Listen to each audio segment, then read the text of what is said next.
Hello, everybody. It's my privilege today to introduce the speakers. Dr. Petra Hanga is a lecturer in biological engineering at Aston University in the UK.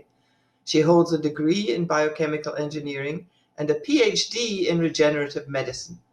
Dr. Hanga's research interests lie at the intersection of engineering and life sciences and address two distinct challenges: healthcare, by developing future therapies that will minimize the economic and social burden of an aging population, and food and nutrition for health, by advancing cultivated meat technologies that ultimately will enable a radical shift away from livestock products. The title of Dr. Hanga's presentation today is Cultured Meat Production, Advancements and Current Limitations. And now please welcome Petra. Thank you, Rosie and Julia, for inviting me to speak today to your annual ECM meeting. Hello, everyone. My name is Petra Hanga. I am a lecturer at Aston University in Birmingham, and it is my absolute pleasure today to talk to you about a subject that is very close to my heart and that I'm really passionate about, and that is cultivated meat, which is a new concept that potentially could have very significant benefits. So before I dive into my presentation and in the cultivated meat concept, I would like to say, for those of you that don't know where Aston University is, we are based in Birmingham in central United Kingdom. And we are relatively a small university, and we're based literally in the heart of Birmingham. So to be able to understand cultivated meat and where this concept has come from, I think it's really important that we touch on a few things that lead to the need for alternative proteins. And one of those things is the fact that the world's population is continuously increasing. We are now, well, in 2020, we were about 7.8 billion populating this planet, but this number is predicted to increase to 9.7 billion in just 30 years, so by 2050. So the question becomes, how are we going to be able to feed 10 billion people by 2050? And this question is so much more important now, because even today, given all the advancements that we have in food technology and in agriculture, we still have 1 in 9 people worldwide that are undernourished. Another thing that we have to consider is the fact that the land that we have available for farming, and this includes agriculture and animal farming, livestock, is limited. And to talk a bit more about that, we know about 29% of Earth's surface is land, which means that we can actually access that. Well, only 71% of that we can access and use as it's habitable, the rest being covered by glaciers or being barren land. From the habitable land, we are already using 50% for agriculture, and the remaining is covered by fresh water, is urban areas and forest.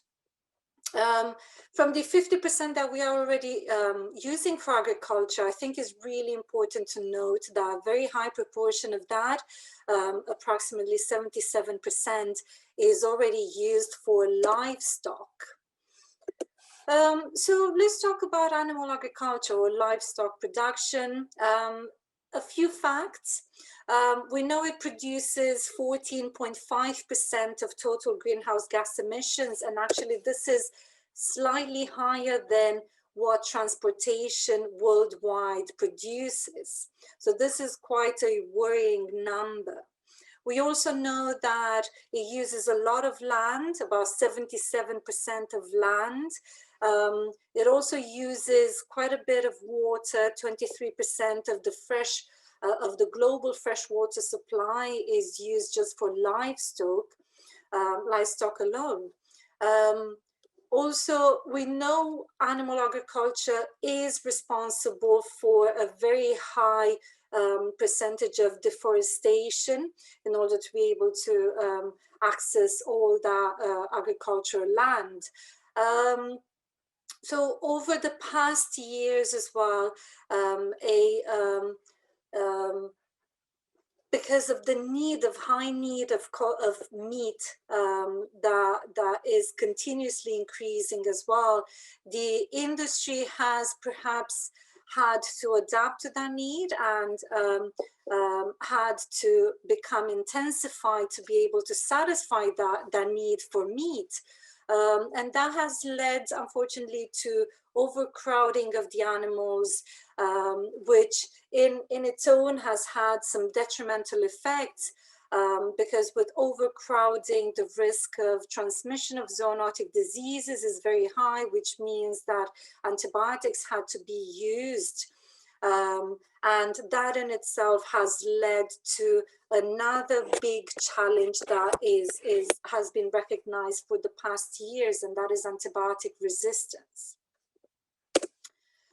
And, you know, given all these numbers and giving all these facts, and also combined with all the environmental warnings and everything that has been going on in the media on this subject, the global demand for meat, it's still increasing, and it doesn't show any signs of slowing down. And this increase is coming particularly from developing countries. This data that is shown here only goes up to 2018, but actually the same trends are still available in 2021, are still valid in 2021.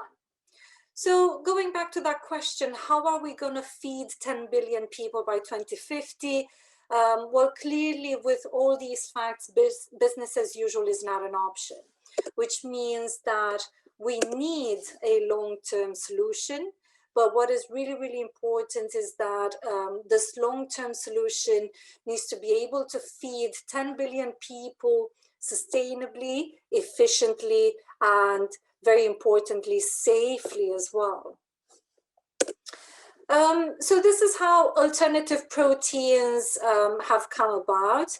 And all these facts have set the need for developing alternative proteins to take some of that relief from the meat industry, and also give consumers an option, or options, several options.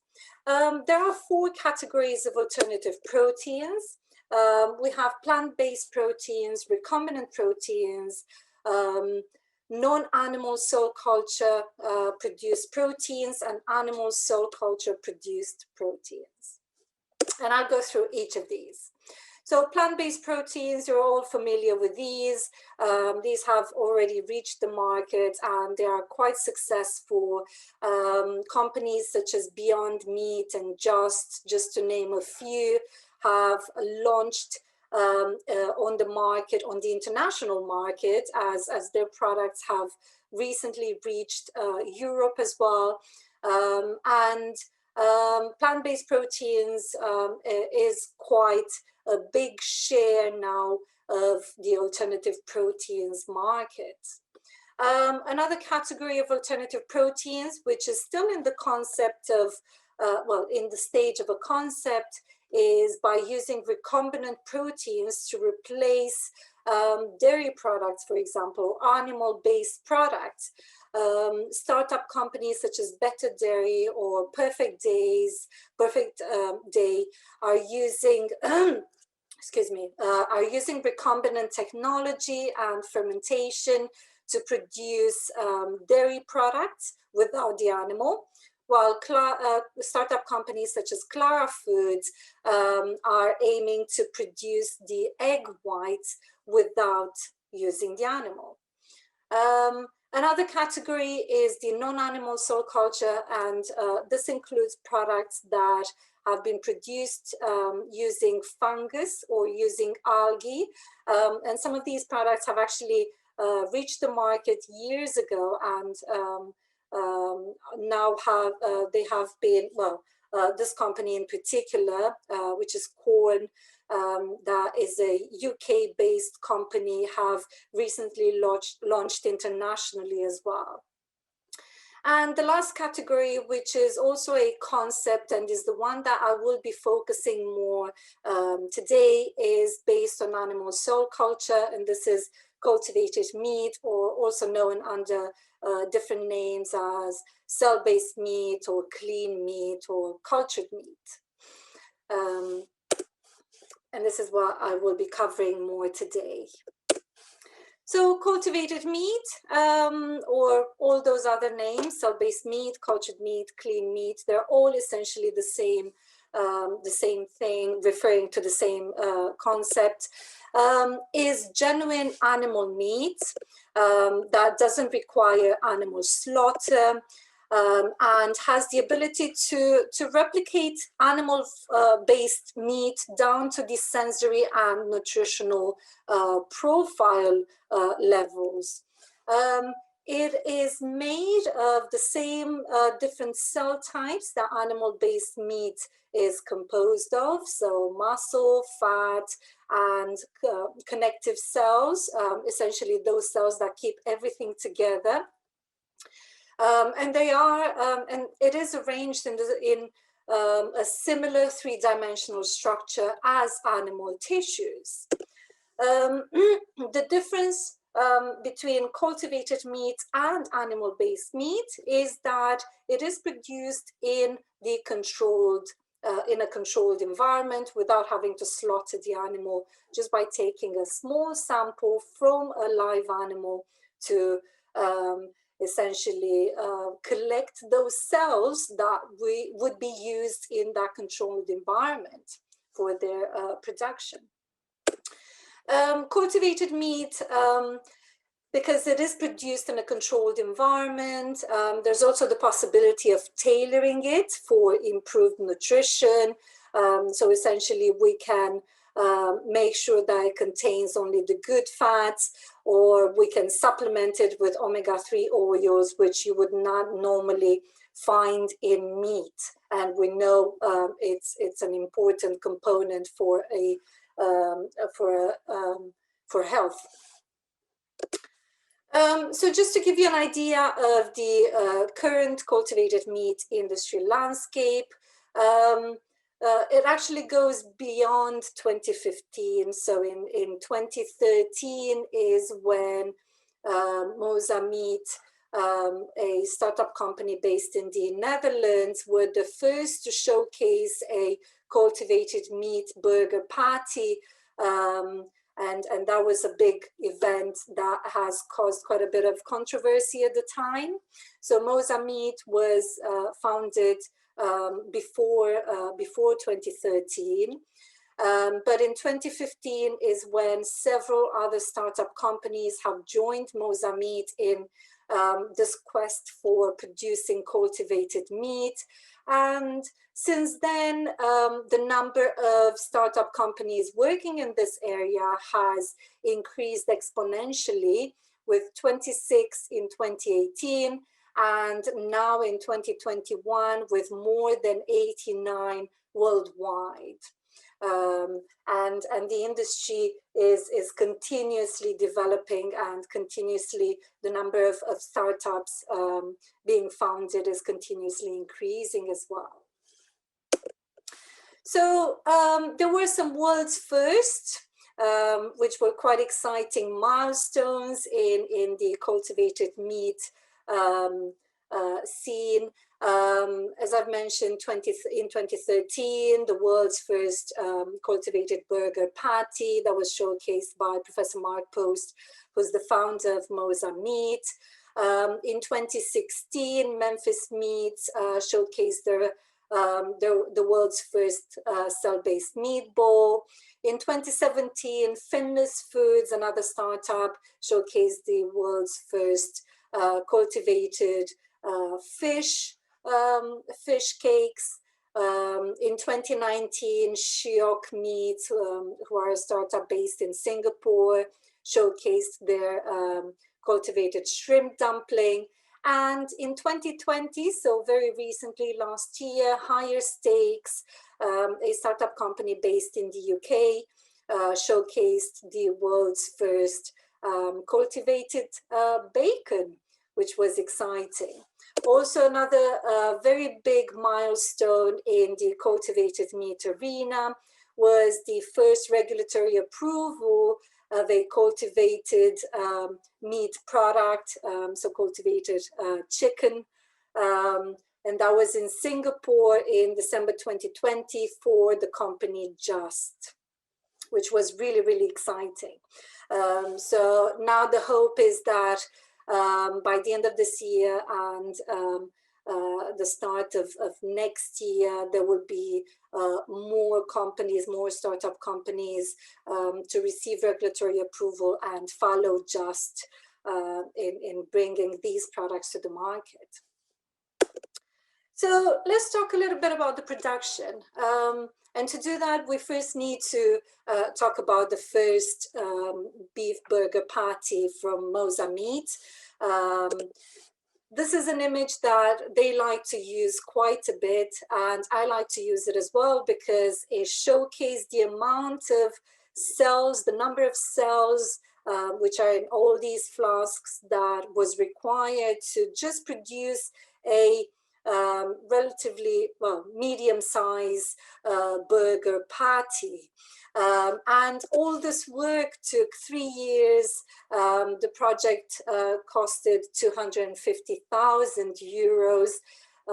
And it was only made of muscle cells at the time. So this is quite impactful because it explains quite well the amount of work that had to go into that burger patty, and obviously the fact that with a price tag of 250,000 euros, there wouldn't be a lot of people able to afford these kind of products. So affordability and cost of these products to make them a commercial reality is really, really critical. So obviously that method was highly laborious, it was time consuming, and it wasn't affordable. And another aspect that is quite critical was the fact that it was made only of one cell type, which is muscle. And that essentially in itself, it meant that the patty itself would not have the same texture that an animal-based meat patty would have. So these are challenges that the industry is trying to address nowadays and are really, really critical if cultivated meat products would be, well, to help cultivated meat products come to the market. And these are scalable production. So obviously using the monolayer flask-based process is not feasible. The processes would have to be translated to bioreactors, to fermenters, in order to achieve the scale and also to determine the cost efficiency, which is closely linked to the manufacturing process and the scale. Also is really, really important in order to achieve that texture and the nutritional profile of animal-based meat, that multiple cell types are used in the composition of the cultured meat. So co-culture of those different cell types is a must. So this is just a simplified representation of what would be required to produce cultivated meat products at scale.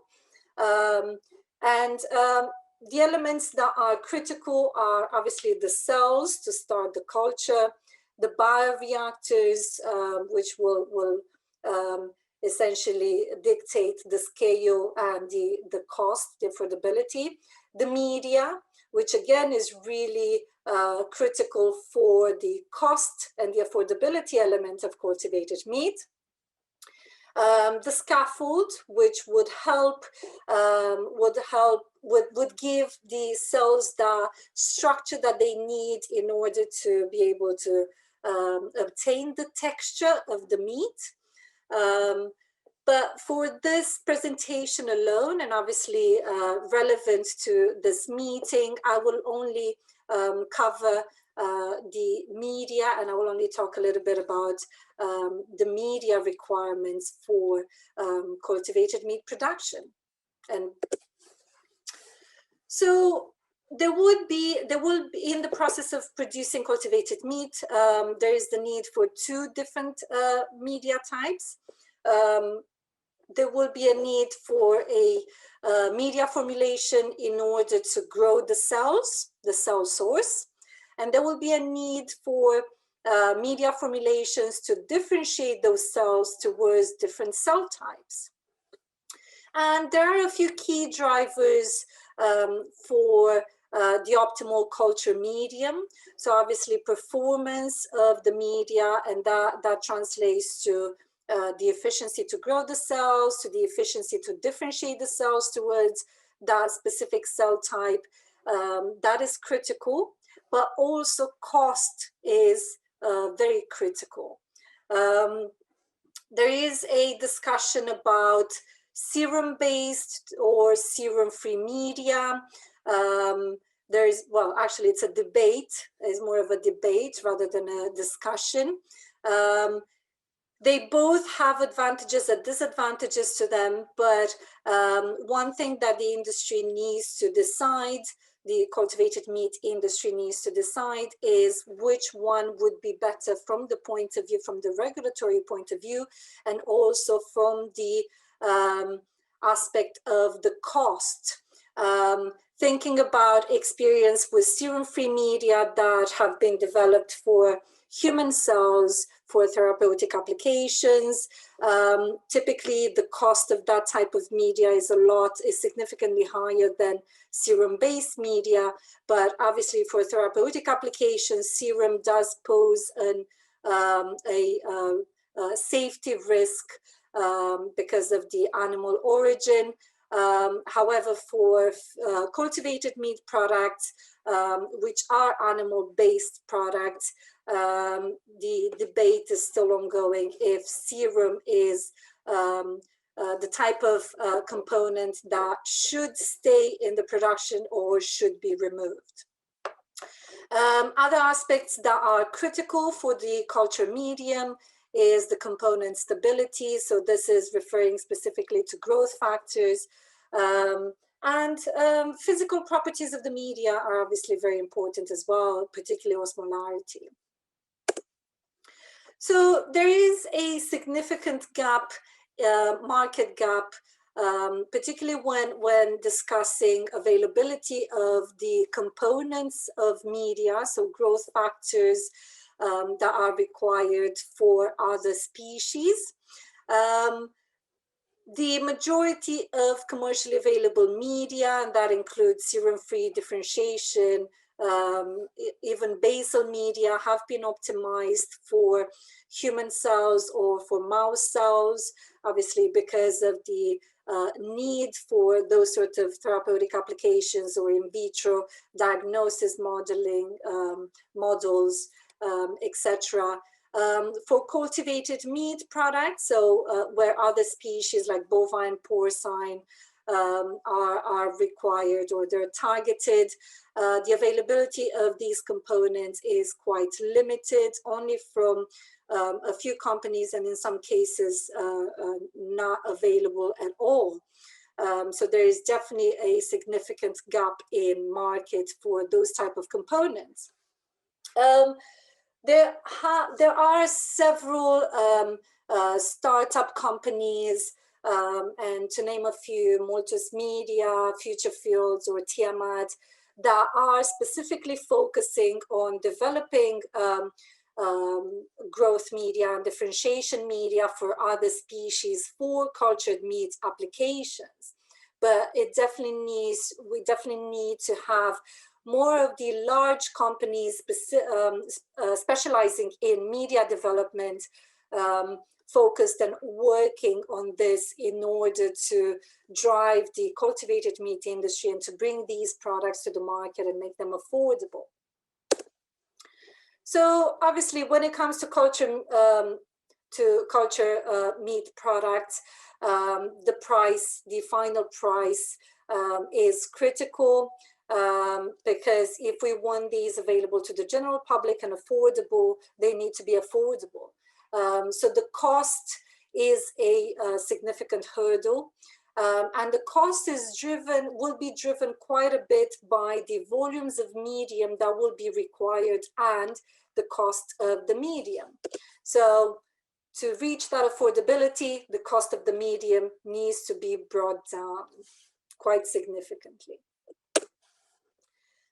There are some strategies that have been discussed in literature and the industry cultivated meat industry are considering to bring down the cost of producing cultivated meat products. And one of these strategies is to recycle the media. And the reason for that is because cells will never use everything that is available in that media. There will always be unused amino acids, vitamins, salts, even some growth factors that we are essentially discarding through the feeding. So by recycling the media and just adding those components that have been depleted, the cost savings would be quite significant. But in order to be able to identify those components that have been depleted, we still need other analytical measures. So something like real-time analysis of the media composition would be really, really useful to have as a bioprocessing tool.